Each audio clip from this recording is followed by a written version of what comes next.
Sri Sai Ram. Welcome to this Thursday satsang.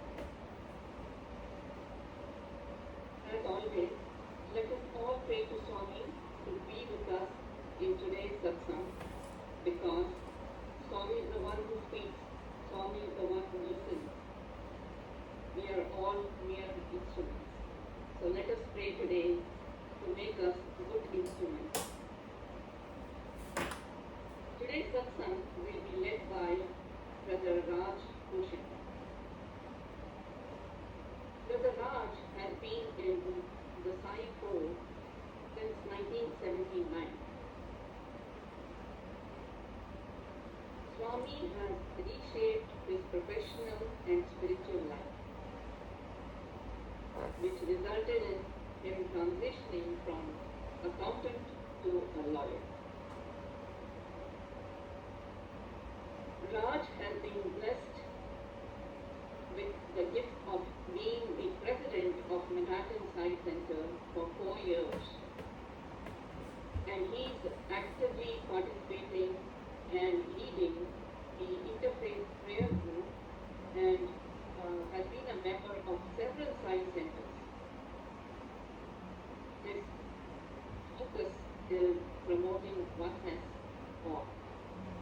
So that is why even on the Zoom you see Raj Brotheroneness Bhushan. Today Brother Raj's topic of discussion is ego and suffering. I know this subject is very dear to all of us because we all are striving and struggling to understand this ego and eliminate it from our life. So I'm sure it's going to be a very interactive one, and we all look forward to today's satsang. So Brother Raj, without any further ado, I would like to hand over the session to you. Sai Ram. Sai Ram, Sister Mangala, Sai Ram, everyone on this Zoom call. The purpose of life is to experience God's love and share with all of creation. So that's why Swami always said, be happy, make others happy, happy, happy, happy, then God will be happy. But so many challenges happens that happiness is always like a fleeting moment to moment. It says happiness is an interval between pleasure and pain, just sandwiched in between. So it's not consistent. So Swami has that quote which highlights what causes our suffering. He highlights it as ego. That's, I think, all the 6 enemies you may give different terminology, different aspect to it, but ego, jealousy, anger, greed, envy, pride, all roll into because of our body identification. Swami has said we are actually 3. The one we think who we are, that is the body. The one other things who we are, that is the mind. And the one we really are, the Atma. Supposedly Atma is in this part, in the Ajna Chakra. So if we can read the code, that would be helpful. If someone, maybe we can put that in the chat.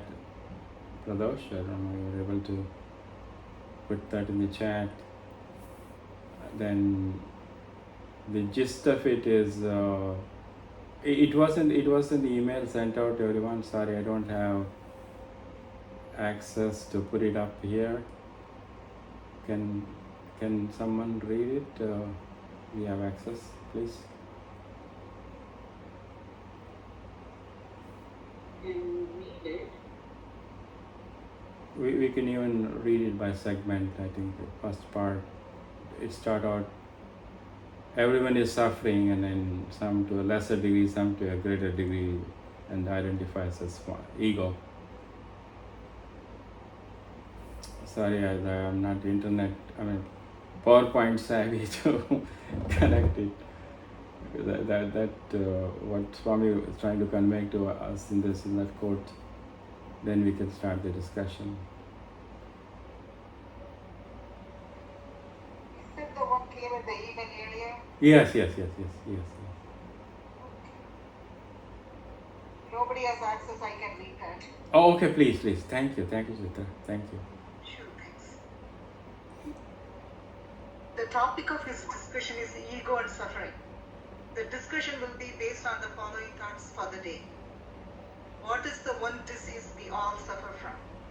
What is the remedy for it? Bhagavan reveals to us in simple words so that we may save ourselves. Generally, all people are suffering from an incurable disease. It may be a lesser degree in some, while more severe in others. The difference is only in the severity, but all are suffering from this.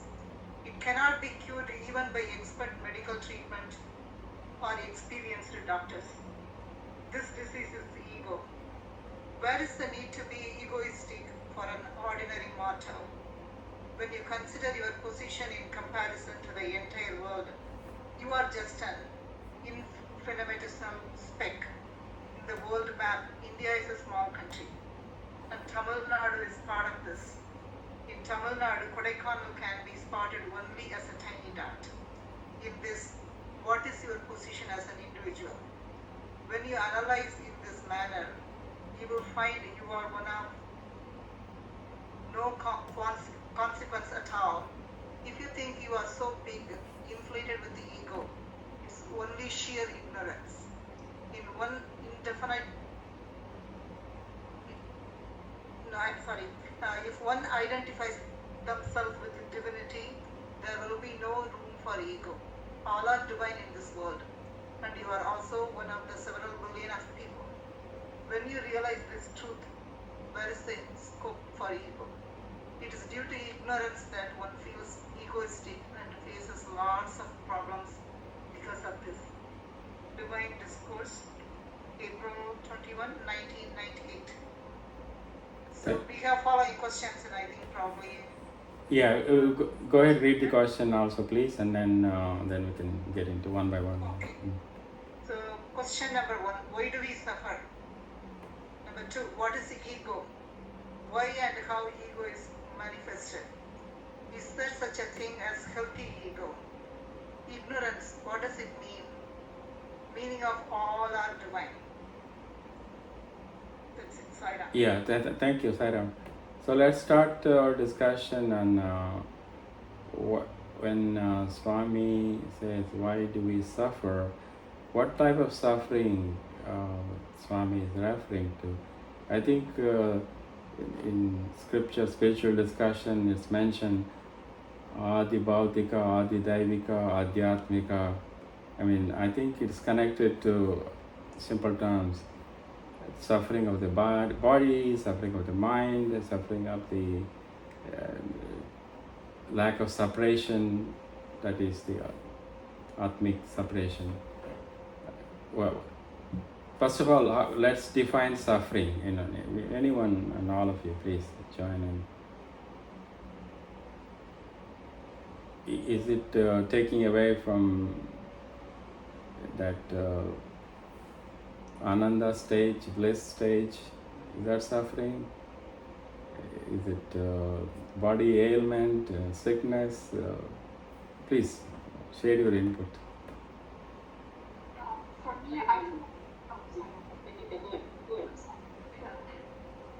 me, I feel like the suffering is like we are in that kind of state, like we don't feel ourselves comfortable with it. Like be it with our body, like if we are having pain, then we are not comfortable. If we're having like some, like if we are not happy with eating, or like something happened with our friend circle or whatever, it disturbs your mind. So it connects with the body and mind. That is also suffering. Right? So it's a state like where you are not happy at all. That is suffering for me. Excellent point. Yeah, I mean, it's Sat, Chit, Ananda. So I mean, simple happiness or profound happiness like bliss I think any discomfort, that's suffering, you're saying. Thank you. Please, others. Chitra, this is Chitra. So basically, a couple of weeks ago or last week, Mangala was talking about desire. So the suffering comes from desire. We all have certain type of, like big or small desires, and it's when it's not fulfilled, and we feel the pain, like it's not happening. Why God, like why am I not getting this or that? Even the smallest thing, like we think that is one of the suffering. I believe basic cause for suffering, because as Mangala was telling other day, we need to get rid of our desire, then the suffering will also naturally go away. Thank you for that thought. Yeah. Yeah, this is Surya. Yes, sir. Yeah, suffering can be, in my opinion, physical or mental. Physical is really when somebody is deprived of some things. It could be a lack of food, a lack of the amenities that we need to have, and that can cause problems, So that is physical suffering. Whereas mental suffering is something that is ego, in which comparing with others, that you are someone superior than them because you think you are more qualified, or you have a higher stature in society because you are politically influential or financially very, financially very rich, and you can do whatever you want to do, this sort of thing. So it can be physical and mental. Both of these are not good, of course, and actually we are all governed by the divinity in us, and we have to think that where we have evolved, where we are going, and what we are going to be. And that's my take on that. Sairam, this is Jay. Some people distinguish pain from suffering. Pain is universal and suffering is personal.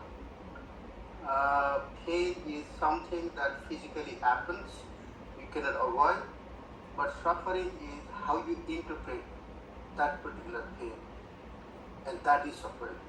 And suffering you have control over, pain probably you have less control. Sarah, thank you.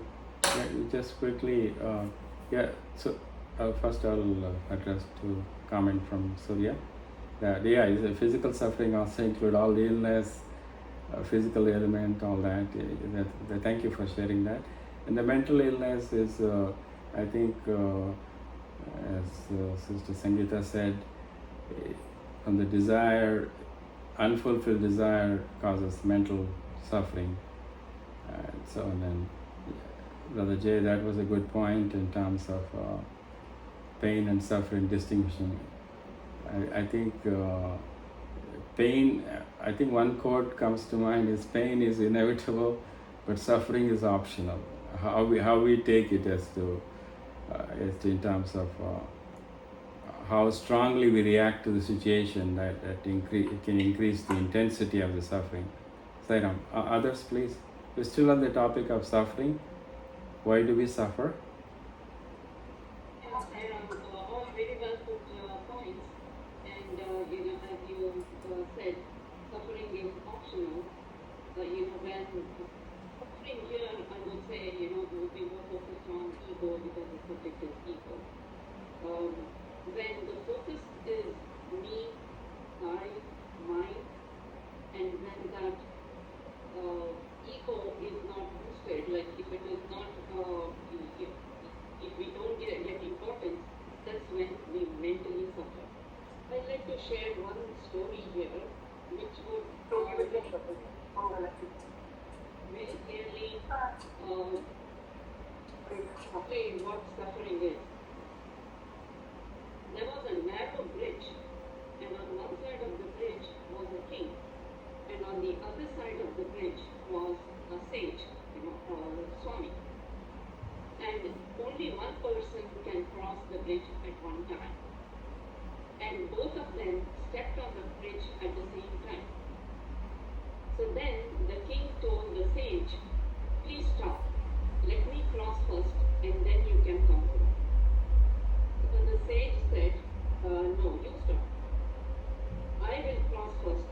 then you can come home.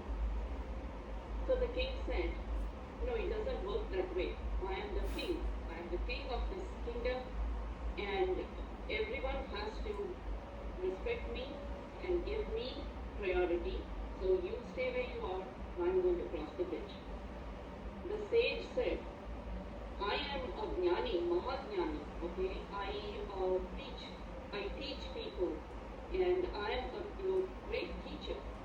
I teach you too, and I teach the entire kingdom. So you should respect me. So you stay where you are, and I'm going to fix. So the king says, well, you may be a teacher, but you can teach only if I fund you. Your school is funded by me. Your students come to your school because I fund everything. Okay, if I am not there, your school will be not there, and you will not be able to teach it. So you stay where you are, and I want to cross. So this went on, and then it became a hot topic. Both of them got angry. In the end, the king said, I cannot argue with you anymore. I'm going to just take my sword and cut off your legs. So the sage said, oh yeah, you can do that. Okay, with my powers, I can convert you into whatever I want. And then he said, I'm going to make you a Rakshasa. And of course, he had all that divine power. He prayed, and this king became a Rakshasa. As soon as he became the Rakshasa, he crossed the bridge and he swallowed the sage. So here really the story is, sometimes we get so obsessed by our ego that the goal is forgotten, and then it turns into anger, like how we discussed last week. And that is when we suffer. Thanks. Yeah, beautiful story. Thank you. Thank you, Mangala. Yeah, I think when the emotion really flares up, all the reasoning goes out of the window, and then we tend to do actions which we regret later on. We may not have a chance to regret. In that story where the saint is eventually swallowed by the Rakshasa, I don't know why he didn't manifest some good person, So, all right. Anyone else, please? Sairam, Raj, I wanted to just get back to one point you made at the beginning, and that was that you said suffering, you're asking, does it mean separation from ananda? And I'd like to give a Buddhist view on that. Suffering is an English word, of course, and usually it connotes extreme kind of suffering, more like something, anguish and, real pain or mental distress or something like that. But in Buddhism, suffering means anything that is any sort of discomfort. I mean, it could be the most slightest discomfort, a little bit of hunger, a little bit of tiredness, a little bit of being too hot or too cold, or even the feeling of when you can't get your breath, you're hungry for your next breath. So we're suffering all the time as human beings. And so that's actually a motivation to seek enlightenment, and that is to realize that when we're suffering, it's really not, it's not worth it to just try to stay on the earth for life after life, but to try to seek enlightenment to escape that suffering. And the more we're aware, mindful of the suffering that we go through all the time, even little indecisiveness or little regret or whatever it is, it's constantly bombarding us. If we were to experience enlightenment, that's so much better, and that sort of motivates us toward that path of enlightenment. Sairam. Yeah, beautiful. I think that Sat Chit Ananda, the truth, awareness, and the bliss, all the discomfort, anything little disturbing our peace of mind is going in that direction. Of course, enlightenment, to be in that nirvana stage, that turiya stage, thoughtlessness stage, pure silence is something to strive for, and also all the worldly desires are eradicated, then no rebirth, I guess. Sairam, anyone else, please? Thank you for that. Sairam, this is Kudosh. Can you guys hear me? Yes. I'm back now. Okay. Yes, so really really enjoyed the conversations and input from all of ones who participated before. Just wanted to add one or two small things here. Very nicely put by Jay when there is a difference that he mentioned about between suffering and pain. In some of the discussions that I had about this in some of the previous study circles, I might have mentioned this or I probably heard this somewhere, but the difference that is very vividly brought out between pain and suffering by this example of a mother giving birth to a child. This time, many a times, there is a lot of pain, okay, as we are told, okay, but there is hardly any suffering. In fact, there could be even bliss many a times, as we've been told, okay, when the birth happens of the child. So you can see here a clear difference between suffering and pain. There could be physical pain, but there may not be any suffering. So clearly, there are instances where we can relate to this, if not in such kind of examples. Many times, some kind of minor physical pain may not bring any suffering at all. In fact, we might feel, okay, here is my karma getting away. I mean, when I was in Pati, just to give a personal example, last time, that was June and July, almost 8 days we were there. Right on the second day, I twisted my feet, and there was a lot of, what I should say, pain walking. Okay, I mean, it would flare up in the morning, and all the doctors who were there in the medical camp said that, oh, you must take some kind of pain medicine, and you also should take rest, otherwise this is not going to go away. And believe it or not, for all the 8 days that I was there, I could not get rid of that pain. Okay, no painkillers were there. In fact, somebody even gave me a bike, okay, motorcycle to go around. And the pain was there because even with the bike I could not avoid using the left feet.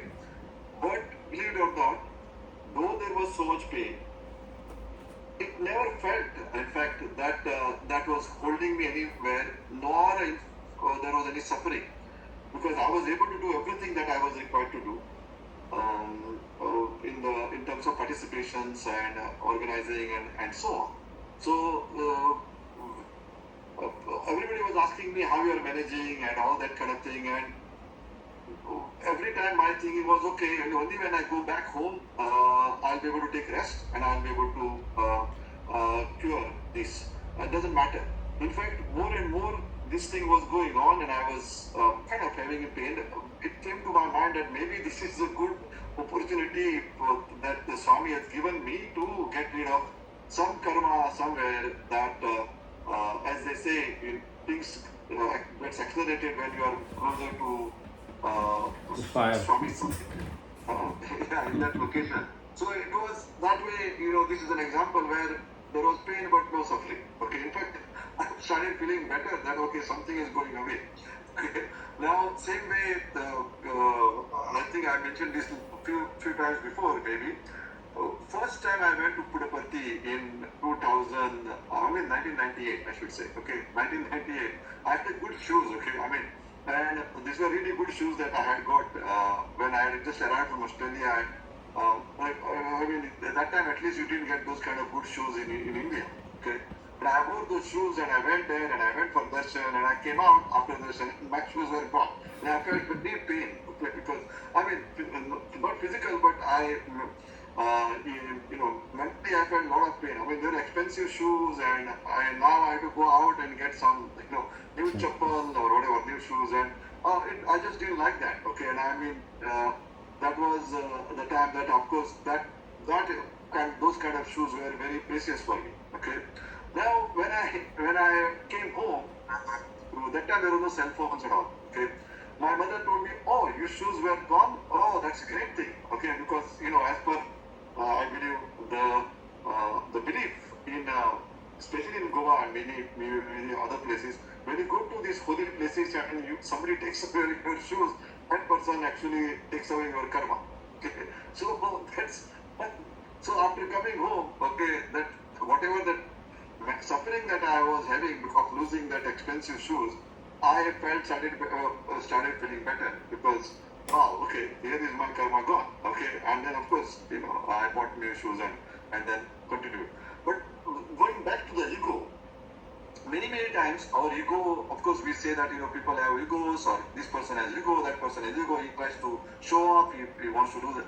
But there is another way that ego also takes precedence on our behavior. Many times we feel that we are not good enough.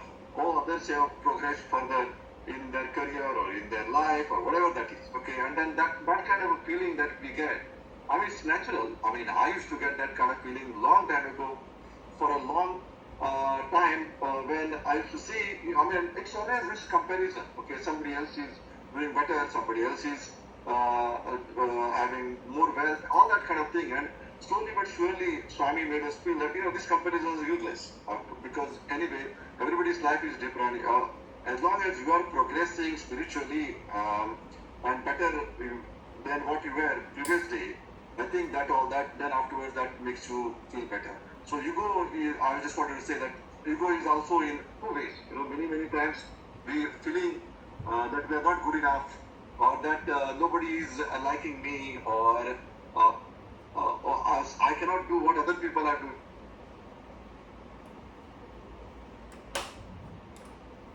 Hello, we got cut off.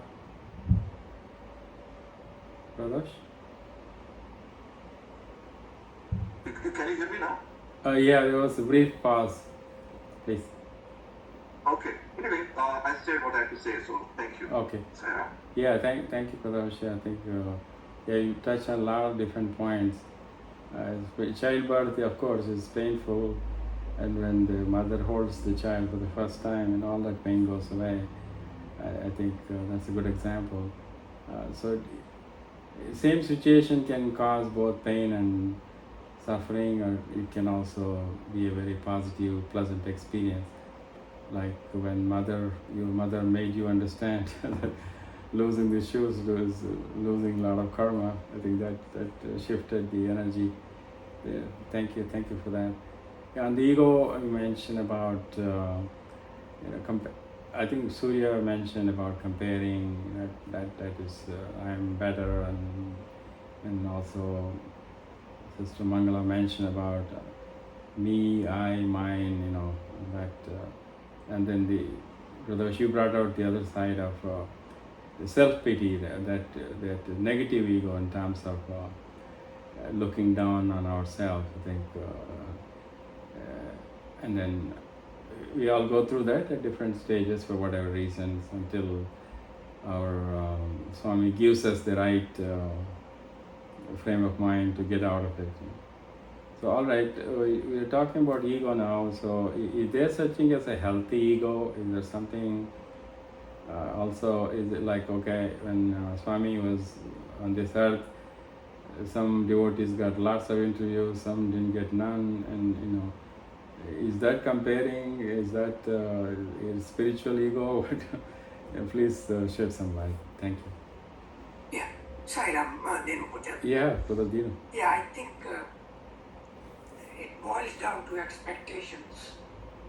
Everything said, every example discussed so far tells me that expectations define the suffering or pain or whatever. So, your question, is there a good ego, is there a bad ego?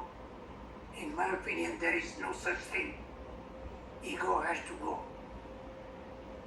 Yes, when Lisa mentioned nirvana, even expectation of nirvana has to go some point. Otherwise, you'll be meditating for thousands and thousands of years, saying, I'm expecting this and I'm not getting it. That has to drop. So, ego totally has to drop. Even a good ego.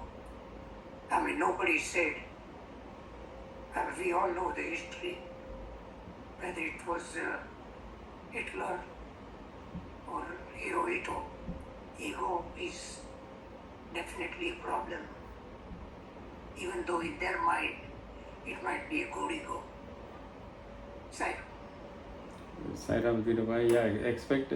So, would we equate expectation with the desire, lack of fulfillment of desire? That's one point. The other thing is about. I would say if you're yearning for God, is that a good ego? Is that a ego? What do you? How do you? Is this a terminology problem? Or, please share your thoughts. Well, it's a good ego, but if you don't get results, then again you get frustrations. You put time limit. Oh, I have to have this month by this time. So, any ego is bad. Has to go. Psycho. Yeah, I think it's the one quote I remember. Ego is edging God out. Yeah, please, others share your thoughts. This is Lisa. Yes, I agree with Dinu. I would also add, though, that a person has to. I'm thinking now, particularly when a child has to have a healthy ego. You can't tell the child to get rid of his ego. He first has to develop a healthy self-esteem and self-confidence. And yes, they don't have a sense of the higher self versus the lower self. They really have to have a balanced ego, and that would go for any adult as well. If somebody has a very injured ego, so when somebody is either extremely having too much ego in the sense of being arrogant, or too little ego in the sense of being deprecating themselves and always being overly humble and so forth. Those are maybe unhealthy type of egos, and they have to heal into a healthy ego of feeling that I'm not somebody horrible and I'm not somebody superior. I'm not either inferior or superior. Instead having this healthy balance, and then one can go to work on getting rid of the ego. I think so. First, one has to heal psychologically before they can start working on getting rid of the ego. At least that's what my understanding and experience is. Sairam. Yeah, beautiful points. Yeah, especially, I think for the child to develop self-confidence, and also, at that stage, as they finish schooling and college, and ego plays a big role in that. I don't know. It's goal setting is ego, or is it say, or I did it, I got my first class, and that's boasting. That is a negative ego, I think. So they're very, very good points. I think both the extremes of extremely humble or extremely superior, always me, mine, and not giving any credit to the divinity. I think that's striking a balance. I think human journey involves all of it. It just that's the process. So I think also you can have a spiritual ego. What do you think of that? Reciting scriptures and quote, and then that I think there is it ego and pride is same, or it's interchangeable wording. Anyone, Lisa or anyone, please. Actually, from what many have already pointed out, it's really the complexity. People, like Lisa said, could be superiority or inferiority. I have an example. This gentleman always, he feels inferior because he thinks if he is not really talking and the others are talking, they are all superior. So he used to get very angry for no reason, and if somebody said, he used to take it personally and then therefore flare up. And that causes other problems. If you're angry, you lose your mind and you go into a different sphere of activity. And so he used to burst open. So this is also because of complexity, as Lisa is pointing out. Either it could be superior or inferior. In this case, this fellow we have observed has inferiority over the others. So that's my take on that. Thank you. Yeah, that's a very good point. I think various life experiences sometimes cause us to feel pity in ourselves, And then when the person is hurting, I think that's when they constantly anger comes out, and then they unable to manage their emotions. That's another related point. Thank you, Surya. All right, maybe we'll move on to what is ignorance Swami is referring to. Is it lack of atmic awareness? Is it body identification? Please share your thoughts. I feel like not being aware of the situation, or the lack of alertness, or not listening to the, since we follow Swami, right? Like if you don't listen, you don't listen to his teachings, then that becomes ignorance. And the thing, like we know, like we have to listen to it, and we know what is right, but still, like we ignore it. I think that is ignorance for me. Thank you. That's a good point. Yeah, not following Swami's teaching. What causes the ego? I think that kind of ties in. Is it not following Swami's teaching, and then what about body identification? Sorry, please go ahead. Yeah. I personally believe this is because of ignorance.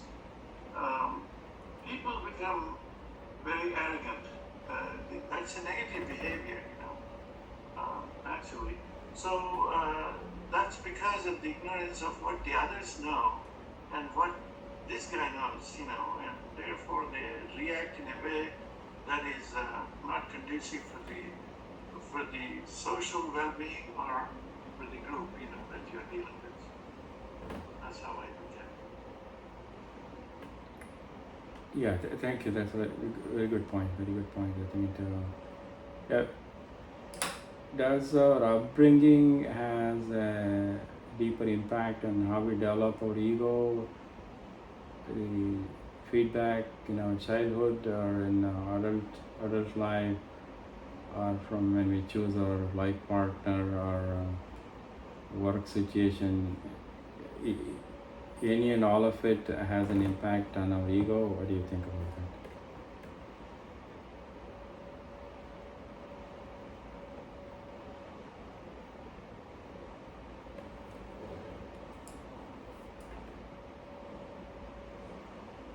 Any thoughts?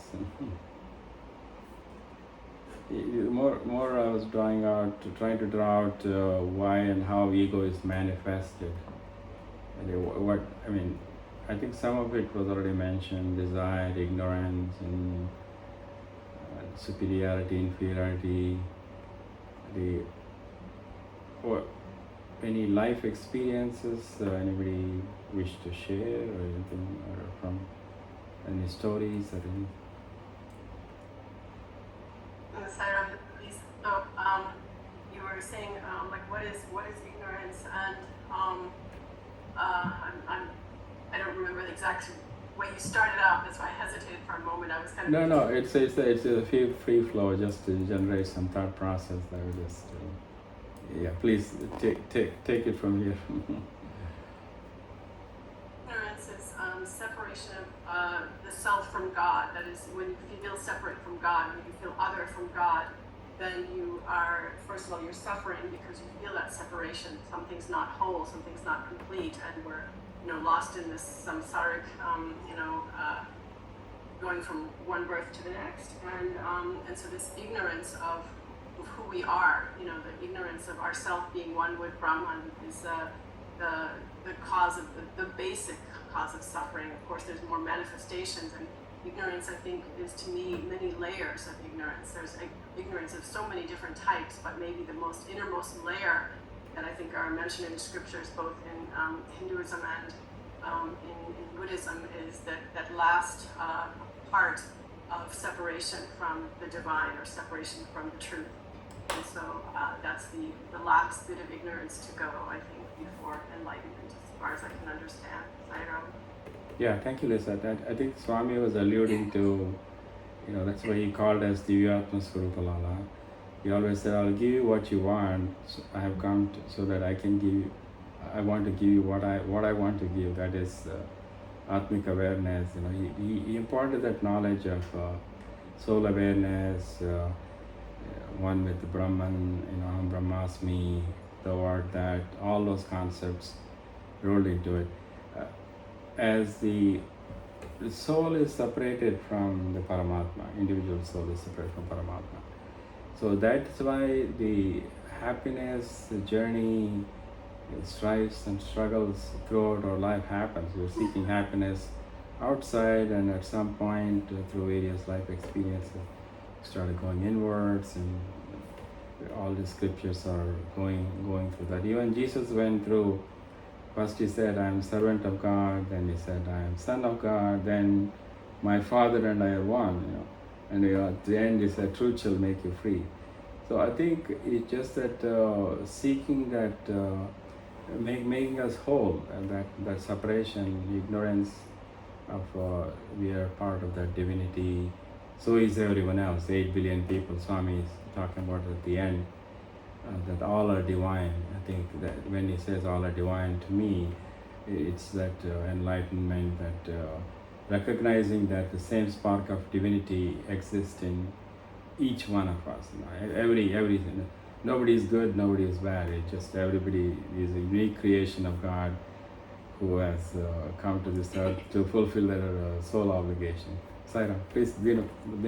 Sairam. Yeah, I think Lisa and Raj, you're both right on the point. Swami tells you Bangalore. Swami tells you there's diamond inside of you. Swami says you and I are same. Swami says I am in everybody, in, out, everywhere. So, yeah, if we get that equanimity, that feeling of equalness among all, that's the dying of ego. Ego is gone at the point where we see everybody same. Sairam. Yeah, beautiful point. I think those who are lucky enough to get the diamond rings from Swami, and diamond signified die mind, the ego goes with that, all the concept has been discussed, desire, separation, expectation, seeking happiness, everything comes down to that. I think in our deep sleep we are in that stage where there's no thought process, so that then there is no separation between Jivatma and Paramatma. Sairam, I think we covered all the questions I had. Feel free to ask questions or bring out your thoughts from all the things we have discussed so far. It's about 8:15, 8:20 I think now, so I will stop.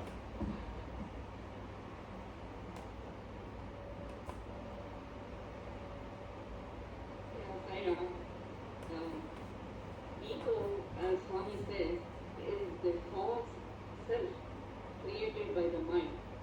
Ego is like a monkey on your shoulder, continually feeding you with stories about yourself and glorifying your achievements. Recognizing this monkey-like ego is the first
your eyes, all the movements are well exercised.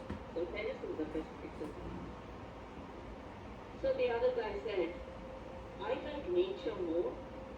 So I like to walk in a garden, looking at the trees, looking at the birds, and appreciating the nature, and at the same time doing a brisk walk. And I think for me, walk is the best exercise. So the tennis guy became a little more aggressive, and he said, walking doesn't give you, doesn't burn enough calories at all. Okay, it's only tennis that burns your calories. I think you should move from walking to tennis. Tennis is the best exercise, and tennis should be the exercise for everyone. So the second guy was a little humble, he just stuck to what he wants to do, whereas this guy became more and more aggressive. In the end, he's saying everyone should play tennis because that's the best exercise. So here, yes, other than ego, what else is there?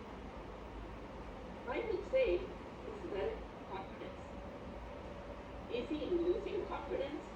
Is he thinking that maybe appreciating nature and walking is better, and maybe tennis is not the best exercise?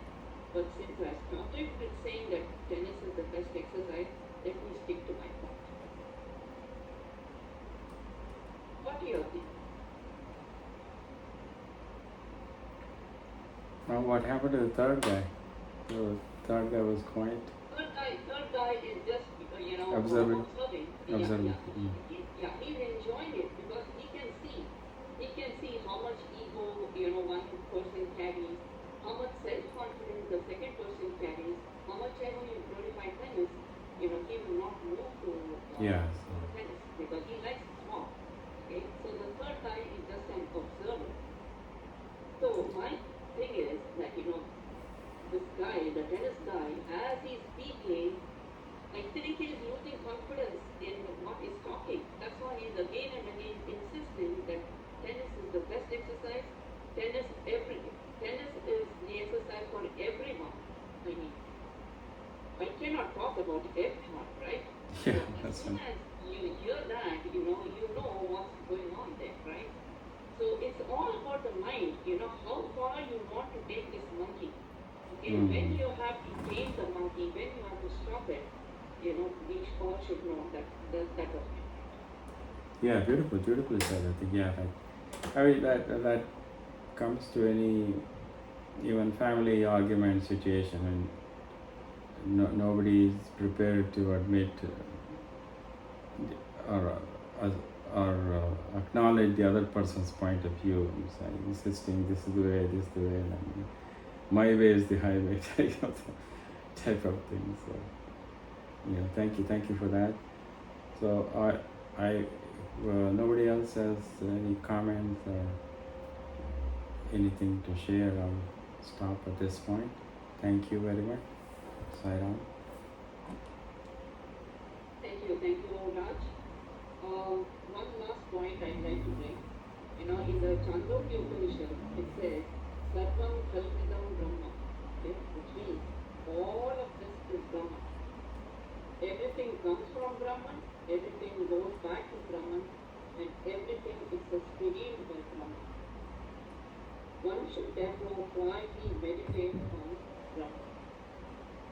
Even when you read Brotheroneness, okay, it starts with a quote from Swami which says, "You cannot see me, but I am the light you see by. You cannot hear me, but I am the sound you hear by. You cannot know me, but I am the truth you live by." So when everything is Swami, everything is Brahman, where is that I? Where is that mind? Or where is that ego? We all wonder, however, it's still a monkey and it still needs to be tamed. But Raj, thank you very much. Does anyone else have any I think Lisa was trying to. Yeah, please go ahead, please. Yeah. And I mean, Lisa want to say something. Let her go first. Yeah. No. Actually, I was a mistake. I think I unmuted myself. It's like, Okay. All right. Yeah. So, talking about all are divine. That particular I saw as a phrase there in the email that we sent. Yes. I recollect one again our Chindaka class. That just eternally very inspiring and always have more you read then more meanings to get out of all these Chindaka because they are all stories that Swami mentioned or they may be even incidents, I don't know, that Swami mentioned in his discourses. But this is an incident that day because it is also there in the biographies of Swami Vivekananda. This when we say all are divine, everything is divine, then sometimes we take this to such an extent that we probably use what I should say. We try to somehow find a totally wrong meaning out of it sometimes. For example, there was this Maharaja in, I believe, in the state of Rajasthan. I don't remember the exact kingdom. He went, Swami Vivekananda, as we all know, Swami Vivekananda went for Paratan, that is All India tour. Okay, before he went to US, he had done that All India tour. So he was going from one province to other province, one place to other place, and he happened to go to this place of Rajasthan where this king Anwar, I believe, was there. That time there was this discussion that happened. There, this king was started saying, we have these pictures of gods or sometimes idols of gods, and you may all know all this story, but anyway, it's worth mentioning. And if all are divine, why do we need these pictures? Why even have these pictures and people have to go and, or there's images of the big god, people have to go and pray there. Why even there is a need like that? We should remove all these pictures from even our this palace. And Swami Vivekananda said, okay, let me explain this by doing a demonstration. Okay, so when he said, when the court is opening, when court starts, let me come there and then we will have this demonstration. Okay, so then again tomorrow, next day morning, the court was started. That time all the ministers, everybody, even other people from the court were there, and then Swami Vivekananda came.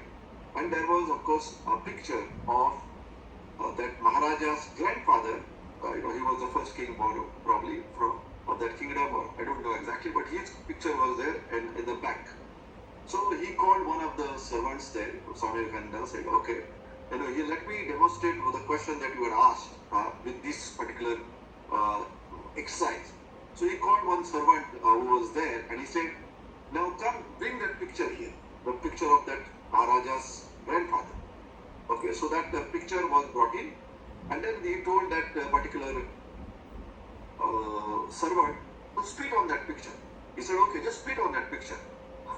So the servant was totally agitated. He said, what is this? He doesn't want to do that. So now here, if everything is divine, everything is, pictures are not important. Then if Maharaja doesn't believe that pictures are, not important, just do it. That's what he said. And the servant could do it. Nobody in the court was ready to do that kind of action. So then after that, then Swami Vivekananda said, see, look, you are saying that we don't have to select, keep all the pictures. we don't have to pray in front of pictures. But now you see here, then so much importance is given to this picture of your grandfather. Because there is nothing in the picture, as you are saying. But if you can see, there's a reverence that we bring in our mind whenever there is a picture or whenever there is image, whenever there is idol. And that is why, though the God is absolutely, as they say, attributeless, we need these attributes till we reach that final stage. Okay, though everything everything is divine. We need these attributes for us to crystallize our way of thinking, crystallize our prayers, so that there is some focus point. When maybe it is image, maybe it is padukas as Swami's padukas, maybe they are pictures, anything, okay, idol. We need that, and that's why God also comes in the form of a human being, because then it helps that people in terms of their spiritual sadhanas. Sarah. Sairam, can I say two, three things come to mind? May I say? Mangala? Yeah, please do, please. Okay. Yeah, thanks for reminding us, Chandogya Upanishad. I may not be pronouncing right. Sarvam Kalvidam Brahma. Al Levy, many of you know from our region, he had a private interview with Swami, and he asked, they were talking about various things, and then he talked about Hitler. He said that too was my will, Swami said, that too. So there's really no evil, no good. It's all in our mind, how we perceive the things. The other thing, this point of connecting to divinity, starts with darshanam. We need some physical object to start focusing our attention, then to transcend to non-physical attributes, the shunya, and reach that stage. So the last point is that that's why everything is whole, right? That's why we pray Om Purnamada Purnamidam Purnat Purnamudachyate Purnasya Purnamaya Purnameva Avashishyate. This is whole, that's whole, everything is whole. All is divine. Sairam. Thank you, Brother Raj. Beautiful discussion, and yes, we can go on and on and on. We know ego is not good, but still we can't get rid of the ego. On and off, it pops up. It's everywhere. So all we can do is pray to Swami to give us the subtlety that we will not act for that monkey that is on our shoulders, and focus on ourselves than the divinity. So thank you very much. Would you like to say Om and Say Shanti, and after that, Prabhu, if there are any announcements? Okay.